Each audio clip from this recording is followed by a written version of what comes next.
Hi, everybody. I'm live. Okay, here we go. I'm live. Why am I live? Okay, let's talk about what's happening right now. I'm trying desperately to film a reading wrap up video, and I'm using Vimeo.com to record and edit. And I started recording at 6 o'clock. It's 9:15.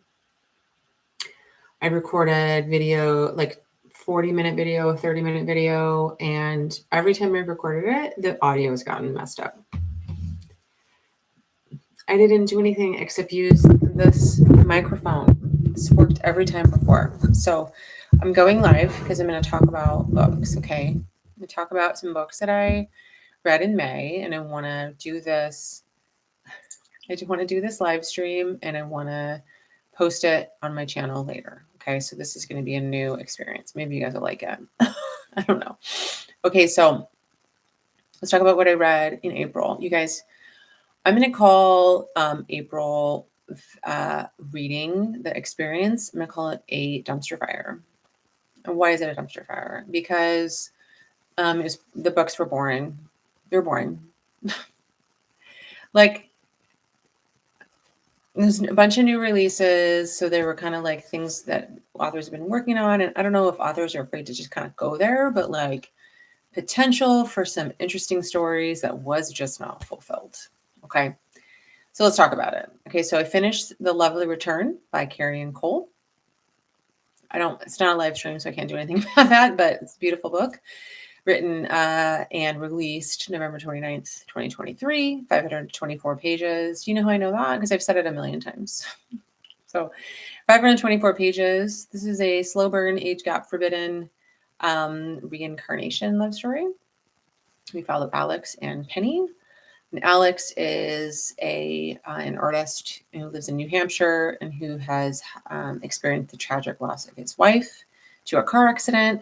She was in labor and they got into a car accident and she died.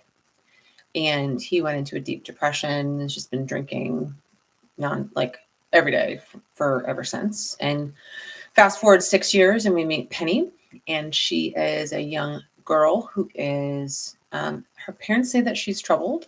She has visions of a family that she's supposed to belong to. That's not the family that she has. And she talks about things like they're her memories, but it's of like other people. And so her parents are really concerned, like I said, and they have her seeing a psychiatrist, and they have to do things to keep her from like sneaking out in the middle of the night and getting lost in the forest because she's trying to find her family. So in the story, Penny's with her mom in the car, and they're like driving down the neighborhood, like a few blocks over from their house. And Penny yells at her mom to stop the car. And she dashes out of the car and runs down the road a bit to Alex's house. And there's a barn that Alex is in, and she busts in, and she's like, "Oh, I'm back! I found you!"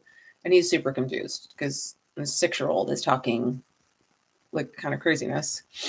But for whatever reason, they like befriend one another, and he's 21 years older than she is. And her mom is really nervous about it, but she does let Penny spend time with Alex, and they kind of continue this friendship until Penny is 12 years old.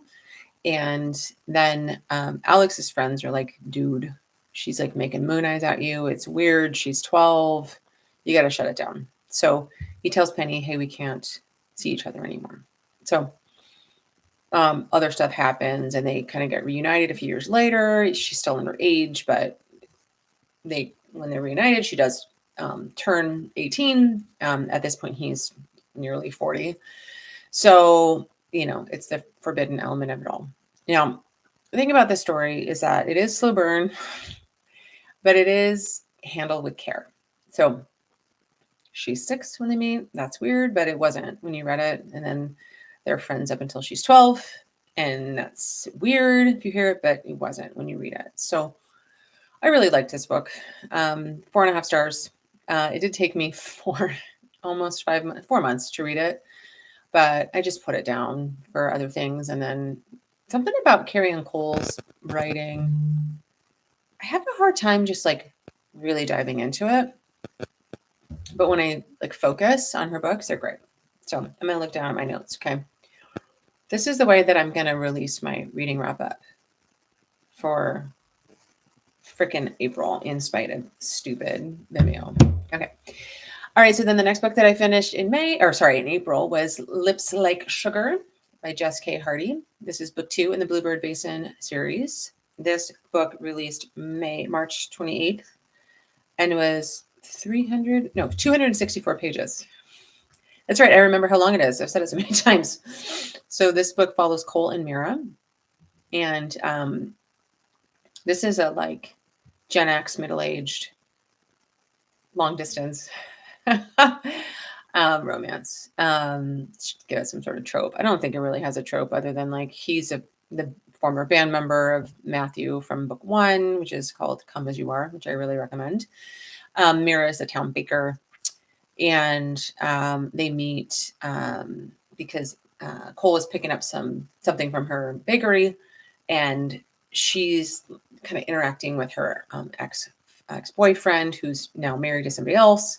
She's nervous, and so she's Cole, who she describes as being a cross between Johnny Knoxville and Timothy Olyphant. I was like, oh, okay. And she's like, that's my boyfriend. That's going to be my date to the wedding. So he plays along. He's like into her, thinks that she's pretty, and it's like, okay, cool. And they end up, she's the baker, so she's got to like do that stuff at the wedding, but they like sit together and talk and kind of smooch and hit it off, really. So he goes back to Seattle where he lives. She lives in Redfern, Montana, where the kind of book is set. Well, it's actually set between Redfern and Seattle.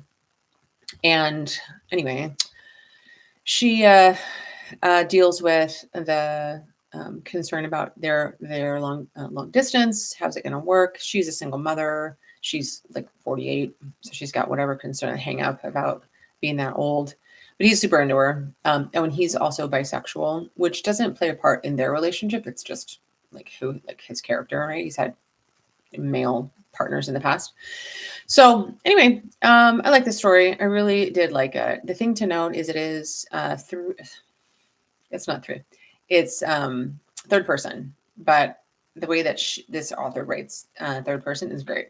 So if you have a hang up about third person stories, I just encourage you to read this one anyway. Because I don't know. I just think she has a way with it that is effective. So this one's 4.5 stars for me.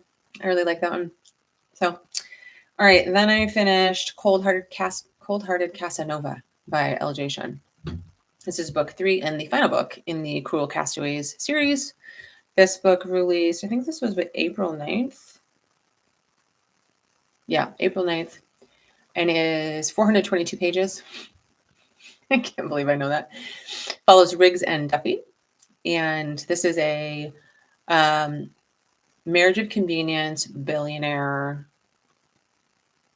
Yeah, marriage of convenience billionaire romance. Except Duffy does not think that Riggs is a billionaire. So Riggs is our hero. He is, I called him itinerant in my April TBR video, but he's a wildlife / event, like he's like a National Geographic type photographer. And he doesn't have a home because he'll like just go on location and kind of, live wherever. And then when he's in New York, he stays with his friends. And Duffy is the assistant to a cable news anchor who is leaving her job to go be press secretary for a newly elected president. She's not taking Duffy as her assistant because Duffy's English, and you cannot have a job in the White House if you're English. You just got to be American. So Duffy's like a big leaguered assistant. This news anchor, I can't remember her name correct. It's think of like a Megyn Kelly like person, but I don't know that Megyn Kelly is a jerk, but this boss is a jerk. So has Duffy running around. Oh, Duffy's name is Daphne, but she goes by Duffy. So anyway, has her running around, do all kinds of crazy errands. And so Daphne meets Riggs early one morning when she's taking back something that she needed to get for her boss made her get overnight. Takes it to her boss's apartment, and her boss and Riggs are in the middle of a tryst. Now, her boss is married, not to Riggs. So she's basically having an affair with Riggs. It's not an emotional affair. It's definitely just a physical relationship because Riggs is like not into this person, but okay.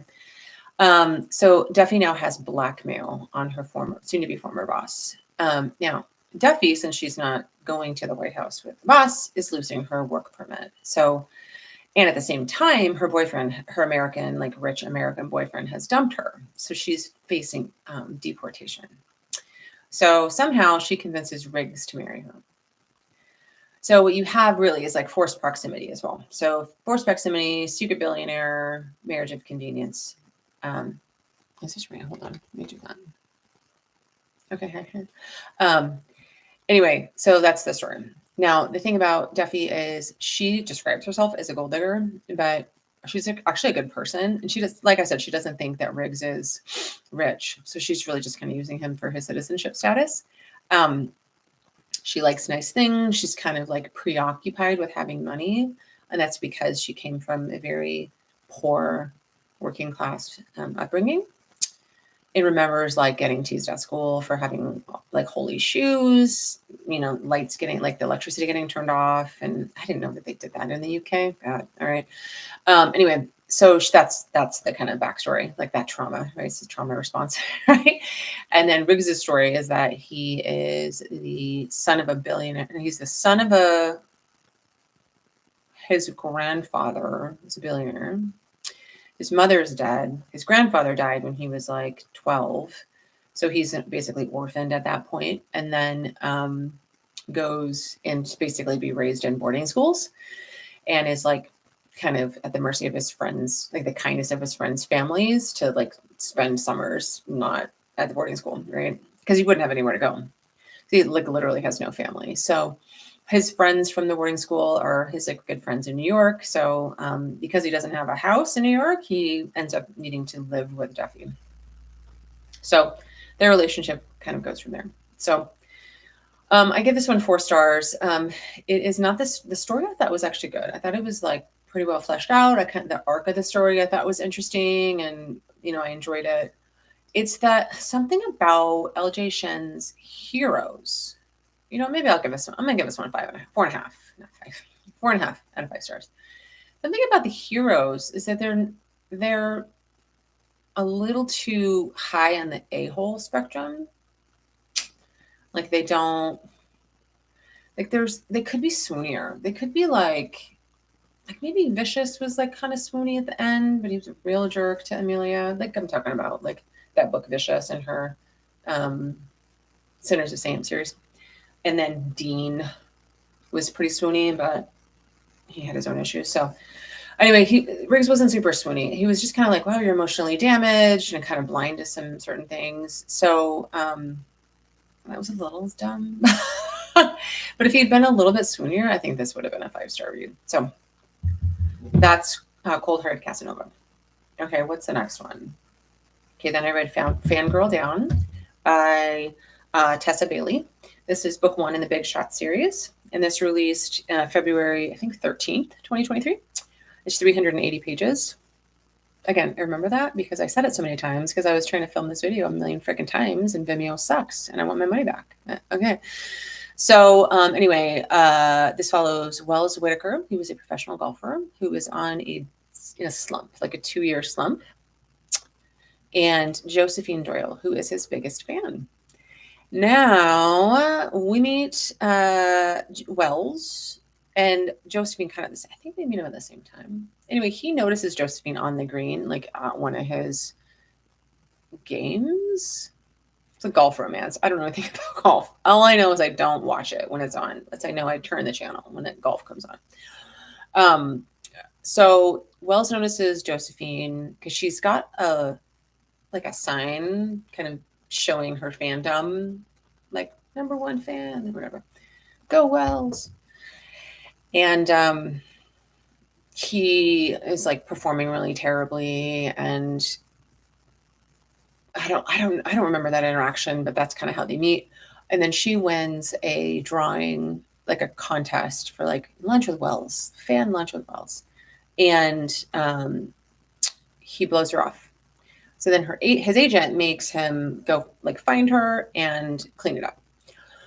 And just because he's got enough bad PR, because he's like losing endorsement deals left and right. He hasn't won any of the tournament like matches. Yes, match in a couple of years, like I said. And so he goes down to, I think it's like Palm Beach area where her family's pro shop is, and he finds her cleaning up a flood. Excuse me, I'm bumping my desk. He finds her cleaning up the pro shop that's been flooded because they got a hurricane. Now, the complication for Josephine is that she is diabetic, and she needs her insulin, but she can't afford her insulin, like her insurance, her health insurance, and the property insurance for the pro shop. So she has let that lapse so that she can afford her medication and her health care. So what an American book, right? Anyway, so he feels instantly bad. He's very grumpy to her sunshine, and but he's relatively decent person, feels bad, and decides he wants to help her. So he asks her to be his caddy. So she travels to kind of be his caddy for a tournament match in Texas. And then they travel a few more times. And then the story goes from there. And the thing that I liked about the story was that it was not a typical like template for like third act. I mean, I think they do have a breakup, but it's not like third act or kind of however like dumb thing that is like the kind of cut out template for contemporary romance books. But there is some personal drama that they have to deal with. He has like a bad family background. Her parents are great, but she has a hang up about being type 1 diabetic and really being treated with kid gloves her whole life.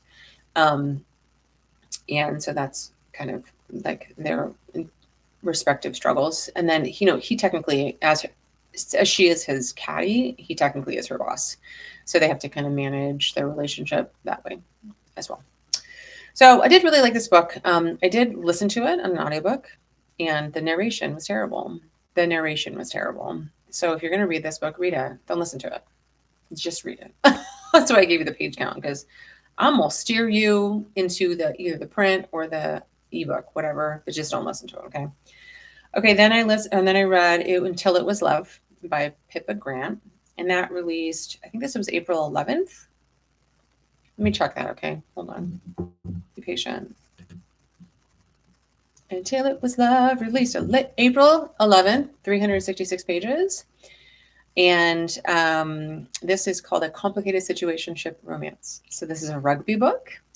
And this is also a brother's teammate / enemy trope, I should call it. Okay, so Fletcher is our hero, and he is a professional rugby player who has come to Copper Valley. And if you've read other sports series by Pippa Grant, you will recognize the name Copper Valley.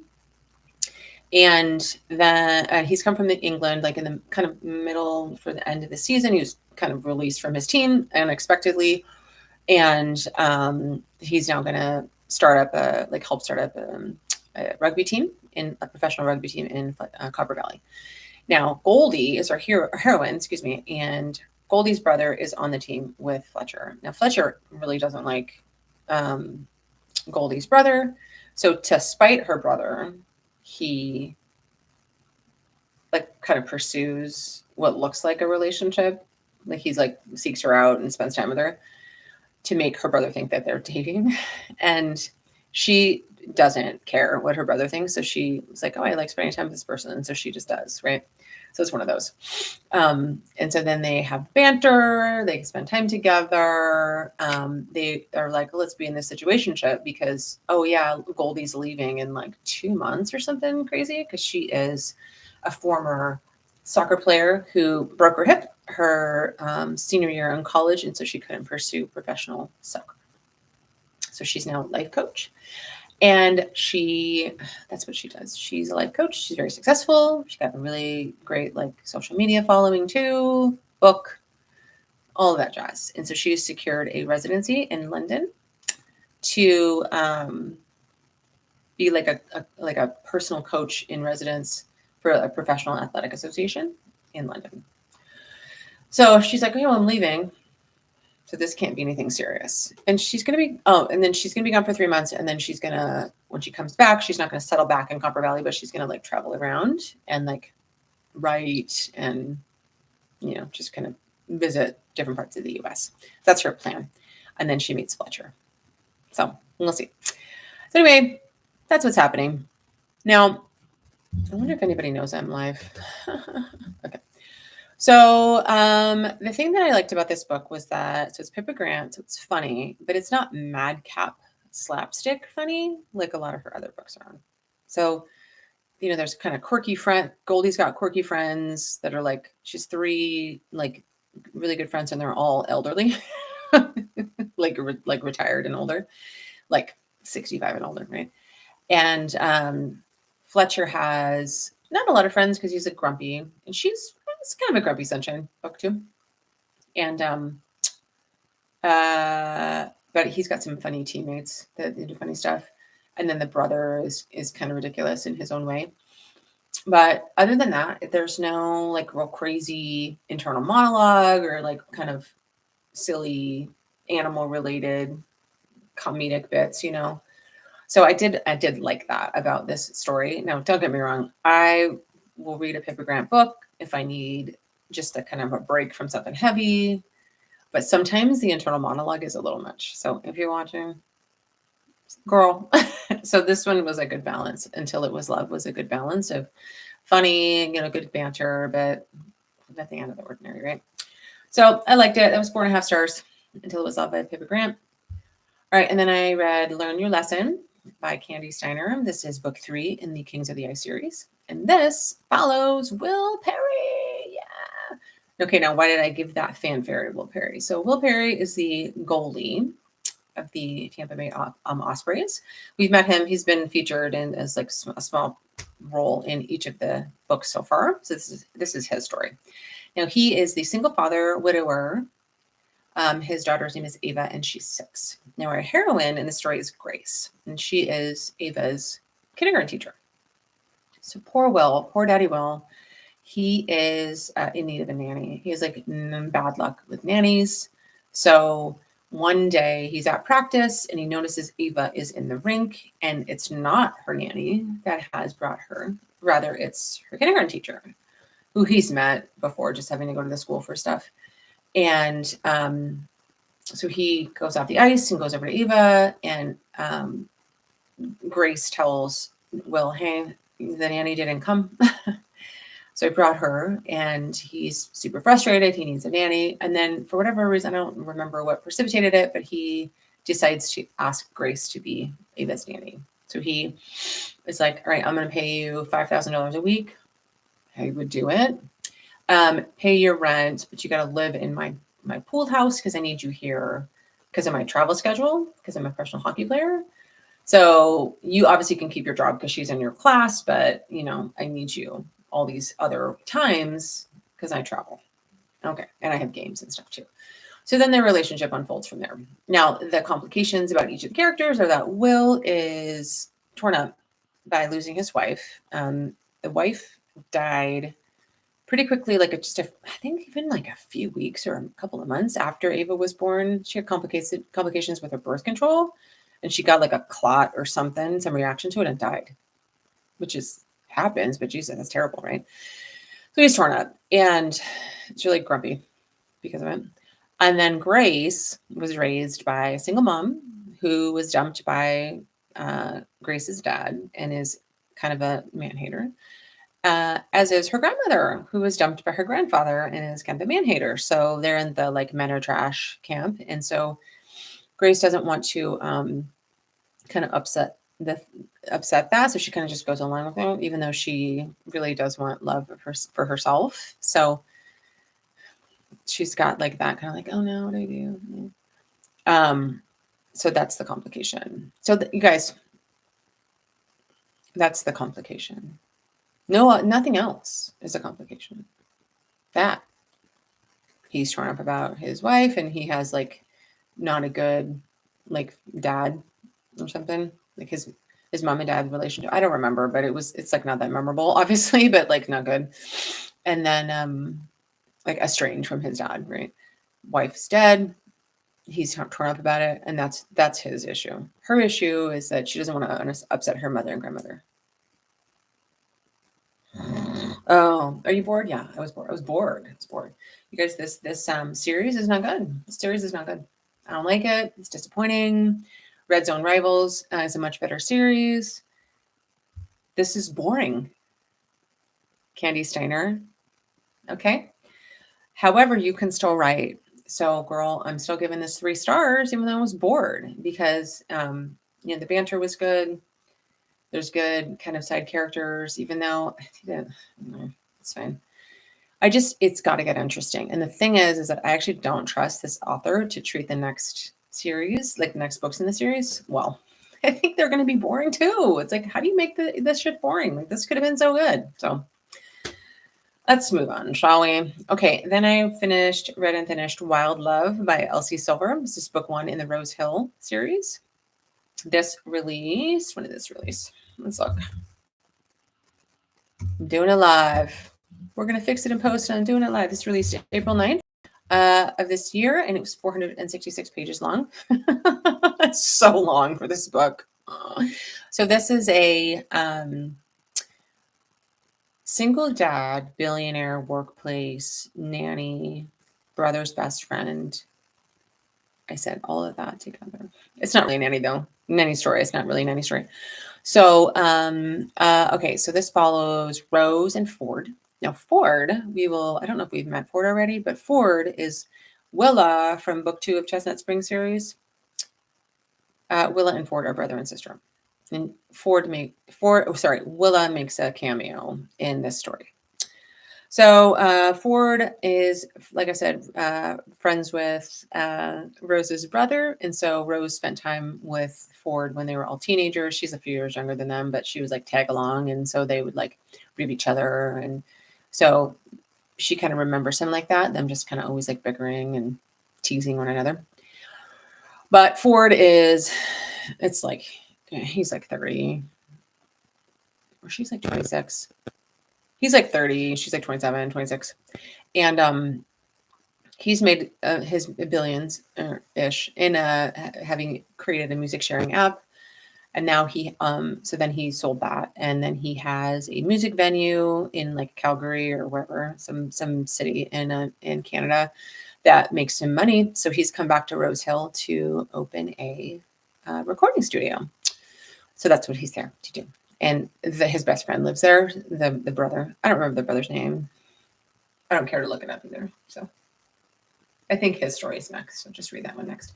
So anyway, and then we meet Rose while she's still in Vancouver. She's working at a big corporation where a high-level executive has sexually harassed her. And she has gone to report it, but she gets fired, which seems odd to me. Like, I don't know, maybe they can do that in Canada, but it seems like you wouldn't do that. Like, you would not want to get sued over that. So, so she gets fired. So she leaves Vancouver, goes back to Rose Hill where her hometown is, but she doesn't tell anybody why she's back.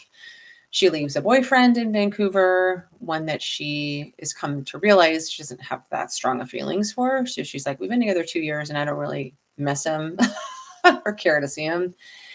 So she's dealing with that. So she sees Ford is there. They start kind of talking again. And she's like, oh, hey, you're here.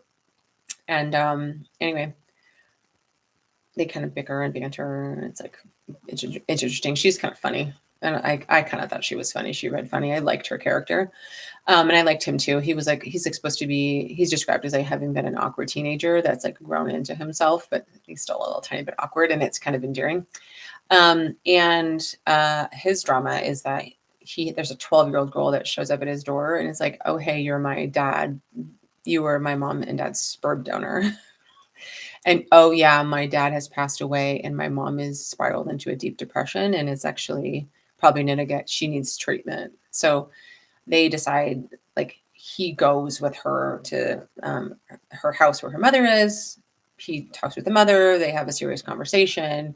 She checks herself into treatment, and then they decide that she's going to live with. I don't remember the daughter's name. Again, I don't care to look it up. She's 12, and so they decide, okay, she's going to live with you Ford while I'm in treatment. This is the mom, right? So that's the single dad. It's like a surprise single dad. And Rose helps him with her, but she's not his nanny. It says nanny in the description. She's not his nanny. He doesn't need a nanny. Like, she doesn't need a nanny. So she's not his nanny. But she'll like pick her up from school, right? Anyway, so she kind of helps Ford and this daughter connect. Whatever. And then she ends up asking Ford for a job because she needs a job. So she's like, hey, I'm really good with numbers and, managing kind of business stuff. So I'll be your business manager. So he brings her on for that. She is good. So pays her a bunch of money. So now they have a workplace relationship. So their story unfolds from there. So this story was good. I did like these characters. I did like the way that their relationship unfolded. Again, not a lot happens. So it's a small town story that's just kind of like a nice story. And there was like potential for some drama. There wasn't any. And I'm just like, why can't we get something scintillating? Like, maybe I you know what it is? I cannot have that many small town or like kind of like gentler stories in 1 month. I got to have something in between. I got to have a mafia or like, maybe I got to get into the like suspense, like romantic suspense. Like maybe I need the housemaid thrown in there or something like that. Right. But guys, it was boring. It's boring. Okay. So I am giving this 4 stars because I did like the characters and I did like the story, but it was boring. 466 pages. And listen, the writing was good. I think it was better than Chestnut Springs, but I think it kind of missed an opportunity. So I'm going to dock it a star. So it's 4 stars. Okay. Then the last book that I read in April was Older by Jennifer Hartmann. Again, I'm looking at my notes. Deal with that. Okay. So this released April 9th and was 485 pages long. Okay. Whew. Okay. So this story follows Hallie and Reed. This is a slow burn, forbidden age gap, best friend's dad story.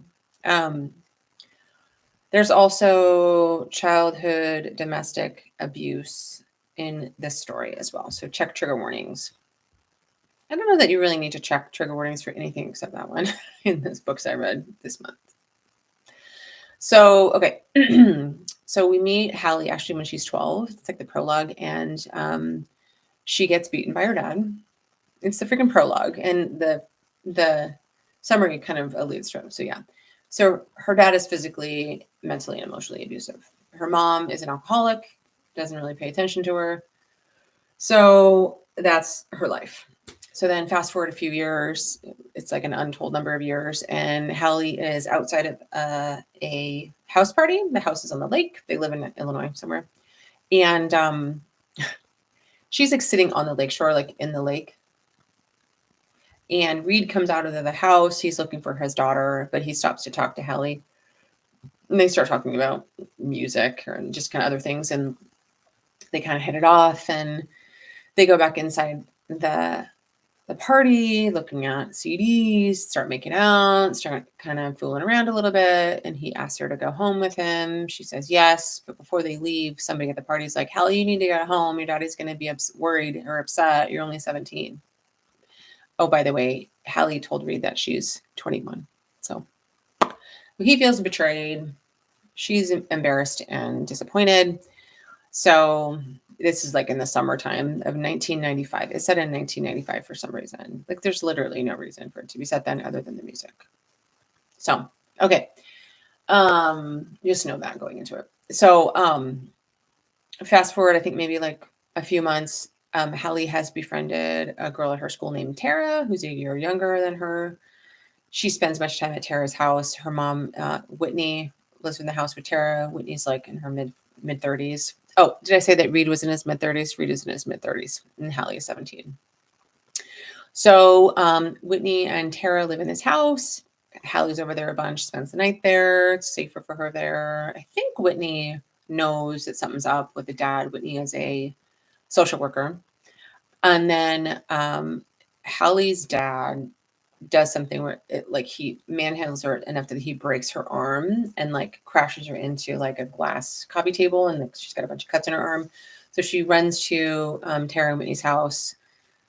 They're shocked. They take her to the hospital. Whitney sends her dad to jail. So probably a spoiler, but anyway, Hallie ends up moving in with Tara and Whitney. And by the time she moves in with them, Reed is back in town. He is a jujitsu / martial arts trainer. He has a business in South Carolina where actually Tara and Whitney came from as well, but they're in Illinois now. And he opens up a different location, runs it in Illinois. And so he's, back in, they're all back together again. Not really, but Whitney and Reed are co-parenting, right? And so anyway, so Reed turns up for dinner, and then, oh, Hallie's moved in. Oh, it's you. And Hallie didn't know that Reed was Tara's dad. So she's like shocked, like, oh my God, this is my friend's dad. And anyway, they don't pretend like they don't know each other, but they don't go into details about how they know each other or what happened, right? So Tara and Whitney are, none the wiser about their kind of background. And Reed and Hallie interact now. And then their story kind of unfolds from there. Now, the thing about this book is that, again, it's 485 pages. It spans, I think, 4 years. And there were parts of Hallie's character that were believable. Like she was really struggling in school because of everything that happened at home. So she's held back a year. She's 19 when she graduates. And that's a complication for Reed too. Like you're a high school student. Because once she turns 18, like she kind of starts to pursue him. And so he's torn, but he's really drawn to her. He's really attracted to her, really has feelings for her. Is like, oh my God, she's young. No, this is bad. So anyway, that's that. And so she works through that stuff. He trains her in like jujitsu and martial arts, kind of like defensive training. And so she gains some confidence there. She's trains herself as a photographer, so she's confident there. But the kind of drama or the tension, like the roadblock to them being together, is Reed's hang up about the age difference, that she is almost the same age as his daughter, and that she is best friends with her daughter. So that's the drama. And that's it. That's it.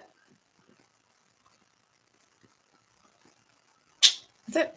So the only thing that happened with this book is I got older reading it. That's all that happened. So, 3 stars. You guys have got to give us more. You authors. Dude, I thought it was Jennifer Hartmann. I thought it was going to be a little bit more dramatic, a little darker. No. So next month, you guys, I'm switching it up. I cannot do this again. It's boring. It was so boring. I think that's why I only read 8 books, is because I think I was bored. I think I was just like, bored, even though the writing was decent. It was just like, okay. I think that's why I fell asleep so early, because I was bored. So that's what's happening. So I'm going to wrap it up. That's going to be the live stream. That's how I'm getting my wrap up out, because Vimeo sucks. I don't know if I'm going to be able to use it anymore. And I want my damn money back because I paid for a year. So anyway, maybe they want me to upgrade. Maybe that's why the service sucks so bad, because I don't have the like premium. But you know what? They can, they can go to where, if that's what they want to do. So anyway, I'm not going to end the stream on that note. I hope you guys have enjoyed my summary about the 8 books that I read in April. I'm sorry if it went I'm sorry if it went off the rails. It's not YouTube's fault. It's Vimeo. But I'm not going to have any graphics in here unless I go back and edit the live. But I'll list in the description the books that I referenced here once I post the live. So anyway, You guys, check these books out if you like these authors. They're not bad. It's just, for me, it wasn't really what I wanted this month. So, okay. I did give my star ratings. Some of them I didn't like, but I did have some decently rated books. So, okay, don't come for me. All right. Thanks everybody for watching. Click like, hit subscribe. It helps the girl out, helps algorithm. So I can maybe get some more subscribers. Okay. All right, everybody. Thanks, y'all.